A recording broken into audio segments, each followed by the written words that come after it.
बर, आज दुकान उशिरा उघडलं असं ऐकलंय. दिवसभर नव्हता तू दुकानी, अशाने धंदा कसा होणार रे? हा, पुढच्या टायमाला कुठं बाहेर जायचं असेल ना तुला तर मला सांगित जा, मी जाऊन बसेन दुकानात.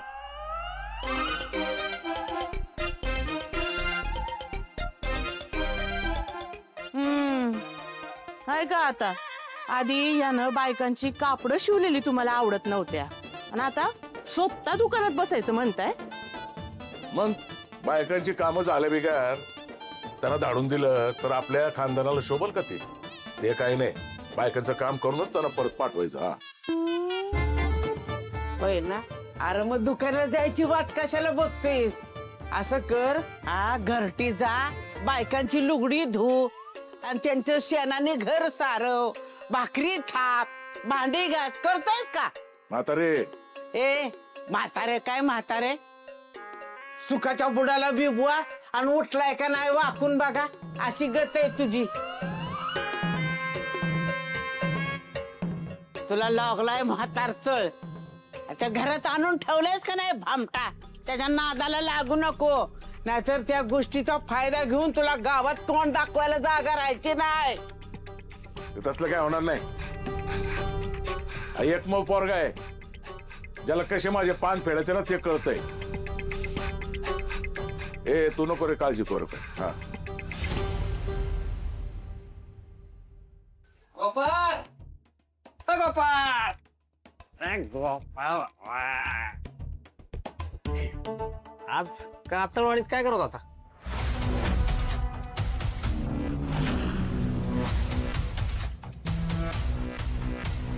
ह्यो मुर्दा कातळवाडीला कशाला गेलता रे? का तिचं गटुळ पुरलेला उकरायला गेला होता?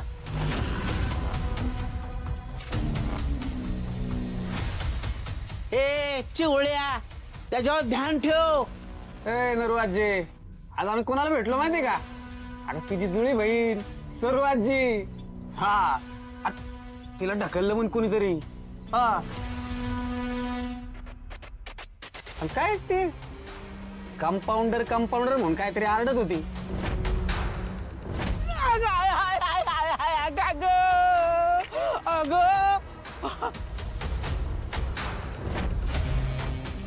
कंपाऊंडर मुर्दे तू जितायस वय अजून? काय रे, कशापाई गेला होता तिकडं कातळवाडीला?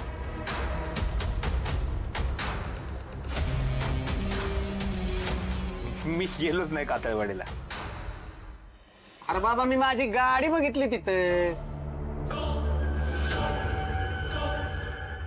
हा, ते दुकानाच्या कामासाठी मी तालुक्याला गेलो होतो. तिथे एक कारागीर होता, त्याला गाडी पाहिजे होती. तू गेला असेल बहुतेक. कारागीर?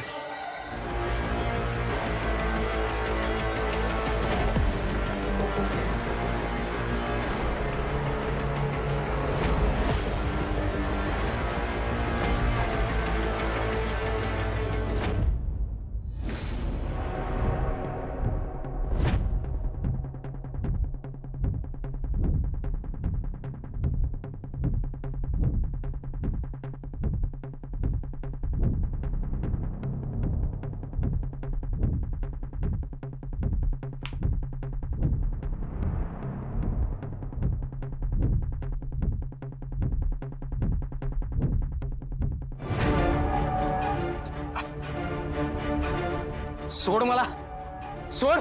सोडतो, आधी माझ्या प्रश्नांची उत्तर दे. कसले प्रश्न तुझे? सोड मला इथनं. सोडतो. कोण आहेस तू? माझा पाठलाग का करत होता? सोड मला, सोड. मी बोलत असताना मध्ये मध्ये बोलायचं नाही. जितक्या माणसांचा आवाज मी गायब केलाय तितक्याच माणसांना बोलायला पण लावले. बोल. सांगतो. आतळवाडीत नवीनच जॉईन झालेला पोलीस कॉन्स्टेबल आहे डॉक्टर अजित कुमार देव. हा तूच आहेस. असा संशय आल्यानंतर मी तुझा पाठलाग करायला लागलो. पण मला हे कोणाला सांगता नाही आलं, कारण माझा फोन स्विच ऑफ होता. नंतर मीच तुझ्यावर लक्ष ठेवायला लागलो. हे बघ, मी तुला आता खरं खरं सांगितलंय, माझं लग्न झालंय, मला सोड. इथं घडलेलं मी अजिबात कोणाला काही सांगणार नाही. आणि मीही इथे घडलेलं कोणाला सांगणार नाही. मला खरंच सोडून दे इथलं. मला माफ कर. मी तुझ्या परत कधीच नादी नाही लागणार. पण लागलास ना नादी. मला ओळखण्याची चूक केलीस तू. ज्यांनी ज्यांनी मला ओळखलंय ना, ती माणसं आता या जगात नाही आहेत. तुझ्या प्रश्नाचं उत्तर देतो. मीच आहे, डॉक्टर अजित कुमार देव. माझं खरं नाव देवी सिंग आहे. आत्ता गोपाळ. ठरवलं होतं, गोपाळ बनून इथे आल्यानंतर कोणाला काहीही करायचं नाही, कोणालाही इजा करायची नाही. कातळवाडीत माझे पैसे पुरलेत, ते घ्यायचं आणि शांतपणे इथून निघून जायचं. पण नाही, तुमच्यासारखी माणसं माझ्या वाटेत आडवी येतातच आणि मला हे सगळं करावं लागतंच.